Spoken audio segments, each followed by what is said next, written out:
Hello friends, मी भावना. माझ्या चॅनलमध्ये मी तुम्हा सर्वांचे मनापासून स्वागत करते. कसे आहात तुम्ही सर्व? आय होप तुम्ही सर्व आनंदात असाल. स्वामींच्या कृपेने तुमच्या सगळ्या चांगल्या इच्छा पूर्ण होत. आजचा दिवस तुम्हाला खूप छान आणि आनंदाचा जाऊ. 18 जूनला गुरुपुष्यामृत योग आलाय. गुरुवारी पुष्य नक्षत्र आला की गुरुपुष्यामृत योग येतो. हा योग सुवर्णयोग मानला गेलाय आणि हा योग आहे ना लवकर येत नाही. त्यामुळे गुरुपुष्यामृत योगाला तुम्ही कमी समजू नका. गुरुपुष्यामृत योगाचा अधिकाधिक लाभ आपल्याला घ्यायचा असतो. या योगावर आपल्याला आपल्या गुरुची काही लक्ष्मी प्राप्तीच्या म्हणजे भगवान विष्णू आणि महालक्ष्मी आईच्या सेवा करायच्या असतात आणि आपल्या कुलदेवीची सेवा करायची असते. तर हा योग अतिशय महत्त्वाचा आहे. तर हा योग म्हणजे या योगाचं औचित्य साधून आपल्याला गुरुचरित्राचं पारायण करायचं आहे. तर गुरुपुष्यामृत योगावर तुम्हाला 1 दिवसीय गुरुचरित्र पारायण करायचं आहे. आता 1 दिवसात गुरुचरित्र पारायण कशा पद्धतीने करू शकतो? तर अगदी सोप्या पद्धतीने करू शकतो. तर आज मी तुम्हाला 1 दिवसीय पारायण गुरुपुष्यामृत योगावर कशा पद्धतीने करायचं, म्हणजे 18 जूनला गुरुपुष्यामृत आहे त्या दिवशी 1 दिवसीय पारायण कशा पद्धतीने करायचे आणि नियम याची आपल्याला काहीच पाळायची गरज नाही. आणि 1 दिवसीय गुरुचरित्र पारायण करा आणि तुमची जी मनात इच्छा असेल ती दत्त महाराजांना सांगा. नक्कीच महाराज तुमची इच्छा पूर्ण करणार आहे. तर आजचा व्हिडिओ महिलांसाठी, पुरुषांसाठी, सगळ्यांसाठी आहे. किंवा जे मोठे मुलं असतील त्यांना काही अडचणी येत असेल शिक्षणात किंवा जॉबमध्ये, कशासाठी तुम्ही हे पारायण करू शकतात.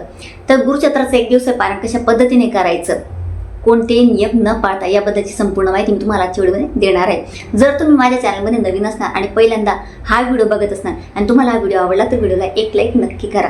गुरुचरित्र पारायण करणं सगळ्यांना जमत नाही, पण हे पारायण करणं खूप गरजेचं आहे. वर्षातनं गुरुचरित्राचे 3 ते 4 पारायण व्हायला पाहिजे. तर गुरुचरित्र पारायण हा ग्रंथ खूप मोठा आहे, परंतु आज मी हा छोटासा ग्रंथ घेऊन आली आहे, संक्षिप्त गुरुचरित्र. आता हा ग्रंथ बघितल्याबरोबर व्हिडिओ स्किप करायचा का? तर नाही, कारण कुठलंही पारायण करत असताना विधिवत ते व्हायला पाहिजे. चुकीची माहिती आपल्याला मिळाली म्हणजे फक्त अर्धवट व्हिडिओ बघितला तर तुमचं पारायण व्यवस्थित होणार नाही आणि तुमच्या मनातली इच्छा पूर्ण होणार नाही. तर व्यवस्थित व्हिडिओ बघा, मी काय काय सांगते ते तुम्ही व्यवस्थित ऐका. आता हे संक्षिप्त गुरुचरित्र आहे, हे तुम्हाला धार्मिक पुस्तकांच्या ठिकाणी दुकानात कुठेही मिळून जाईल. तर यात 7 अध्याय आहेत. आपला जो गुरुचरित्र ग्रंथ आहे मोठा, तर त्यात 53 अध्याय आहेत. यात फक्त 7 अध्याय आहेत. 7 अध्याय तुम्हाला एका बैठकीत पठण करायचे आहे. तुम्ही चेअरवर बसून करू शकतात किंवा खाली बसून करू शकतात. असं म्हणजे मांडी घालून बसायचं असं काही नाही. पूजेची मांडणी वगैरे करायची काहीच गरज नाही. गुरुपुष्यामृत 18 तारखेला आहे. 18 तारखेला तुमच्याकडे दत्त महाराज किंवा स्वामी समर्थ महाराजांची मूर्ती असेल त्यावर अभिषेक करा, किंवा फोटो असेल तर फोटोला तुम्ही गंगाजलने पुसून घ्या.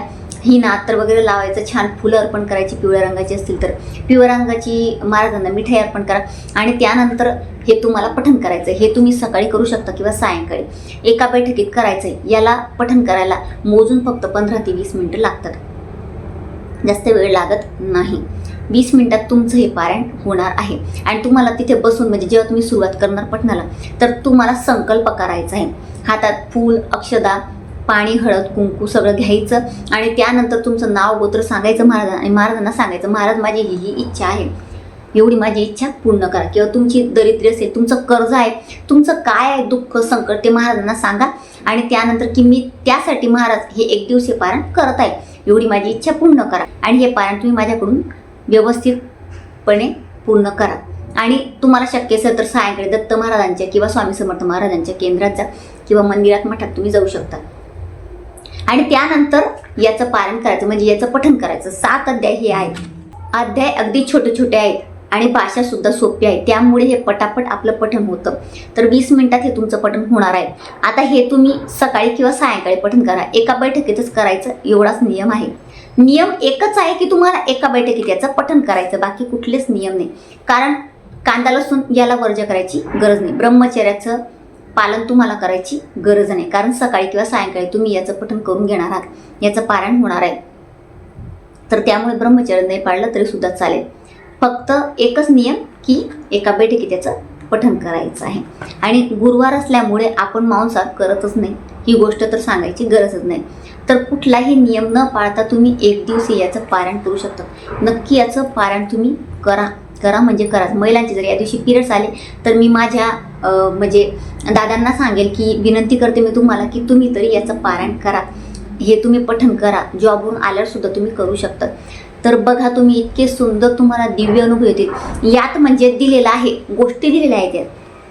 कोणाकोणाला याचे काय काय अनुभव, म्हणजे ज्यांनी ज्यांनी याचं पारायण केलेलं आहे त्यांना याचे अनुभव आले आहेत. तुम्ही हा ग्रंथ, त्यानंतर तुम्हाला कळेल, त्यात दिलेला आहे.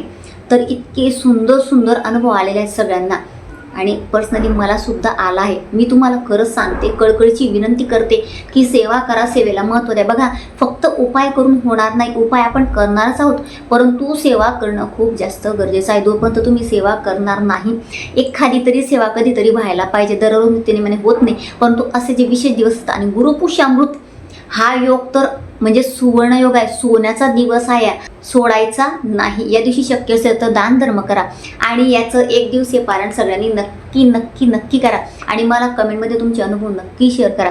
अनुभव शेअर करा चला, कारण बऱ्याच जणांना विश्वास बसत नाही की असं इतके म्हणजे एक दिवसात होतं का. नाही होत, आपण करत राहिलो ना. आता गुरुपुष्यामृत योग येतो, तर प्रत्येक गुरुपुष्यामृतला काही ना काही सेवा आपण करायला पाहिजे. हळूहळू आपले जे मागच्या जन्माचे भोग आहेत ते संपतात, आपले दरिद्र दूर होते, आपल्यावर चांगले दिवस येतातच. परंतु कुठल्याही गोष्टीला सातत्य लागतं. करत राहा, सेवा करत राहा, त्याचा मेवा तुम्हाला मिळणारच आहे. सेवा करत राहा, सेवेचा बँक बॅलन्स आपल्याला वाढवायचा, आणि सेवा केली तर सेवेचा आपल्याला मेवा मिळतोच. परंतु भगवंताला प्रसन्न करून घेणं आपल्याला गरजेचं आहे. त्यासाठी सेवा करणं खूप गरजेचं आहे.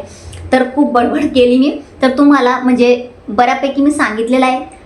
आता काही सांगायचं अजून राहिलं असेल तर मला तुम्ही कमेंटमध्ये नक्की विचारू शकता. तर सगळ्यांनीच पारायण करा, आणि हा व्हिडिओ जास्तीत जास्त शेअर करा, म्हणजे इतरांना सुद्धा याचं पारायण करता येईल.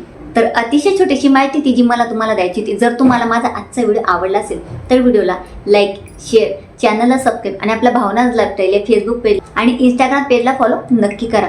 आणि कमेंटमध्ये श्री गुरुदेव दत्त नक्की लिहा. पुन्हा भेटूया अशाच एका नवीन व्हिडिओसोबत. तोपर्यंत सर्वांना श्री स्वामी समर्थ.